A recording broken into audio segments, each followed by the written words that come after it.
네, 유승민 작가 모셨습니다. 어서 오세요. 안녕하세요. 오늘 어떤 내용일까요? 네, 쿠팡 개인정보 유출 사태로 구매를 중단하거나 탈퇴하는 탈쿠팡 움직임이 일고 있습니다. 네, 공동현관의 비밀번호를 포함해서 민감한 정보가 유출되고 있다라는 사실도 뒤늦게 확인이 되면서 정부가 2차 피해 우려를 거듭 경고하고 있는데요. 이렇게 탈쿠팡 움직임이 본격화한다면 입점해 있는 판매자의 매출 감소도 불가피하게 되겠죠. 그렇죠. 근데 문제는 쿠팡에 입점해 있는 업체의 75%, 4분의 3 정도가 소상공인이라는 점입니다. 네. 그동안 쿠팡이 영세 사업자들의 핵심 온라인 판로로 기능을 해온 만큼 네. 지금 가장 마음을 졸이고 있는 게 소상공인일 수가 있는데요. 가시적인 매출 하락을 논하기에는 조금 다소 이른감이 있다라고는 해도 이렇게 기약 없는 불안감이 지속되면서 쿠팡에 입점해 있는 판매자들은 이제 그 사이에선 터질 게 터졌다라는 반응도 나오고 있습니다. 우선 들어보시겠습니다.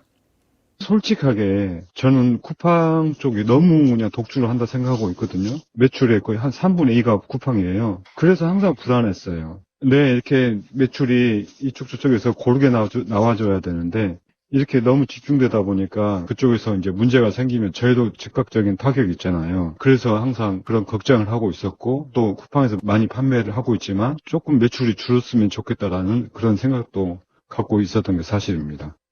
네, 그러니까 이분 입장은 이제 쿠팡 의존도가 너무 높다. 그걸 평소 걱정했다 이런 얘기인데 네. 아무튼 그 뒤에 매출 하락이 실제로 나타났답니까? 네, 그렇게 체감을 하는 분위기가 있었습니다. 네. 이게 4,500건이 아니고 사실 노출된 게 3,370만 개 계정이었다라는 보도가 나온 게 이달 1일이었는데요. 네. 그날까지는 매출이 평소와 다르지 않았는데 그 다음 날인 2일부터 급격한 매출 감소를 체감했다라는 소상공인들이 적지 않았습니다. 네. 대부분은 그 매출 대부분을 쿠팡에 의존해온 경우가 이제 그럴수록 크게 체감을 할 수밖에 없는 건데요. 네.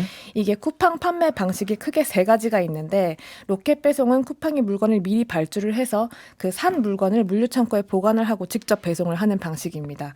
제트 배송은 쿠팡이 수수료만 받고 판매자의 상품을 보관하고 배송하고 고객 응대까지 맞는 구조인데요. 네. 마지막으로 판매자 직접 배송이라는 게 있는데 요거는 재고 관리부터 발송까지 모든 과정을 판매자가 직접 담당을 하는 방식입니다. 네. 그러니까 후자로 갈수록 매출이 들어주는 게 이제 하루 단위로 체감을 할 수밖에 없는 거고요. 아, 그렇겠죠. 네.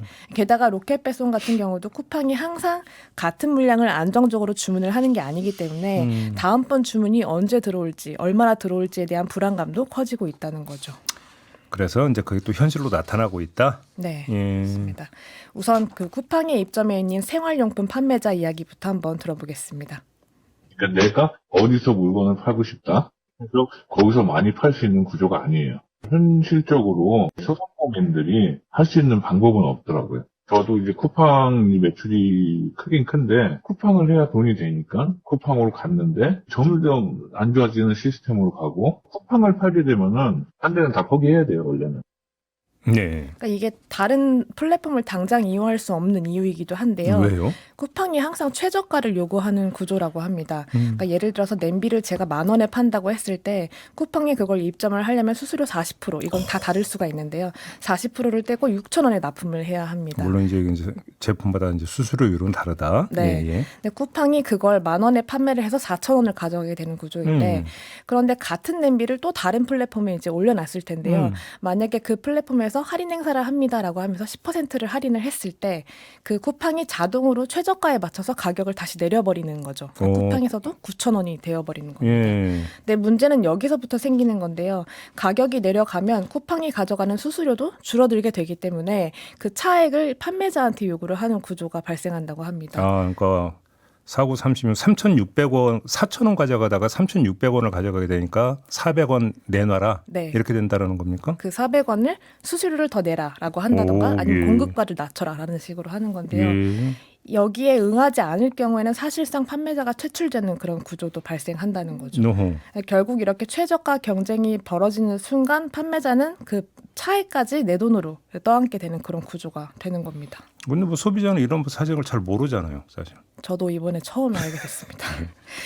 또 이 다른 플랫폼에서 주문하면 다음 날 도착을 하는데 쿠팡은 같은 물건도 새벽에 배송이 되고 또 반품도 무료로 처리를 해주기 때문에 네. 가격이 같다고 해도 소비자 입장에서는 쿠팡을 선택하게 된다라는 게 또 불안한 요소가 되는 건데요. 네. 쿠팡 입점 판매자 얘기를 한 번 더 들어보겠습니다.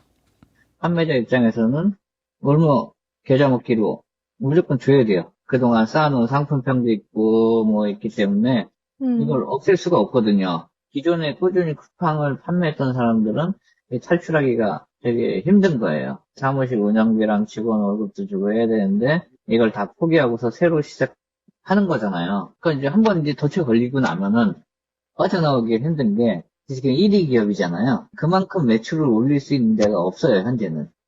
네.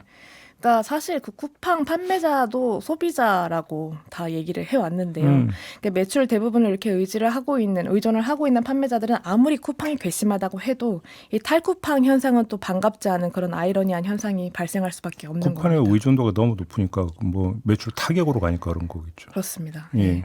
결국 이렇게 플랫폼 독과점을 제때 규제를 하지 못했을 때 이런 사태가 발생을 하면 가장 먼저 타격을 받는 게 결국은 가장 힘이 약한 영세 사업자 그리고 소비자가 아닐까 싶습니다. 알겠습니다. 잘 들었어요. 수고하셨습니다. 맞습니다. 네, 유승민 작가였습니다.